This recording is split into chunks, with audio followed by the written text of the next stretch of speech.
আমার একটা ছেলেরে আমি দীর্ঘ 4-5 বছর ধরে দেখতাম, প্রত্যেক মাহফিলে দেখছি হে সামনে বস, আমি বইলেই তারে নজরে পড়তো আমার।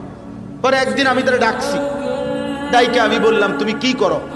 কয় হুজুর আমি ঘাস, মানে প্রতিদিন ঘাস কাটি, আর ঘাস কাইটা বিক্রি করি, যা পাই তা দিয়ে সংসার চালাই। তাই বললাম তুমি যে সব মাহফিলে আসো, আমি দেখলাম তোমারে। কয় হুজুরে যখনই আপনার কোনো পোস্টার দেখি, কয় আমি তখন এই ঘাস কাটার টাকার থেকে একটু একটু টাকা জমাই, কয়টা টাকা জমাইয়া গাড়ি ভাড়া মিলাইয়া রাখি, আপনার ওয়াজ শুনতে যাও। তাই বললাম যে মাশাআল্লাহ। তো আমি বললাম যে তো আর কিছু কইবানি? কওদের আমার জীবনের একটা স্বপ্ন আছে, বানিয়াচং হবিগঞ্জ তার বাড়ি। আমি বললাম কি স্বপ্ন কও? আমি 10 টাকা 50 টাকা করে জমাইতেছি, আল্লাহ যদি আমারে কোনোদিন তৌফিক দেয় আমি আমনেরে আমরা এলাকায় দাওয়াত দিয়ে নিয়ে ওয়াজ করাম। পরে আমি বললাম ওহন দাঁড়া, ওহন ডেট লো, এখন নাও ডেট, আজকে তোমারে ডেট দিলাম, হাদিয়া দিতে হবে না, আমি দিমু তোমার, এটা তোমার মাহফিলের সান্দা আমি দেবো, ও আজের টেহা লাগতো না, তুমি যাও, তুমি আয়োজন করো যেখানে কও, তুমি তোমার ঘরে হোক উড়ানে হোক, আমি ওখানে ওয়াজ করব। আমি বলছি আমি যাবো, ডেট দিলাম, যাও।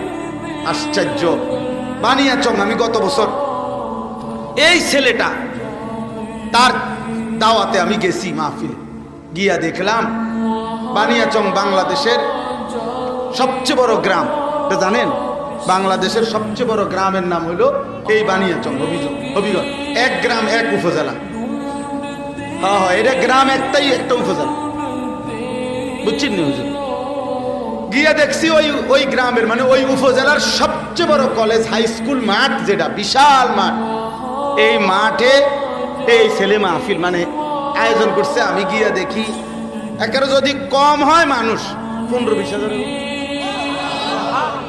স্টেজে যদি একেবারে না হয় হুজুর 300-400 হুজুর হইব। হুজুর খেলাফত মজলিসের যিনি কেন্দ্রীয় আমির, এই যে দেওয়াল ঘড়ি মার্কার যে খেলাফত মজলিস, উনি বসা পাশে, ওনার বাড়িতে বানিয়েছে বড় বড় হুজুর সব।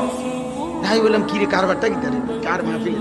ক হুজুর কইছি তো আমার আইয়া এলাকা, আমার আর দৌড়তেও দিছে না, সব আলেম ওলামা পাবলিক মিল্লা এই মাহফিলে এত বড় বানায় ফেলছে।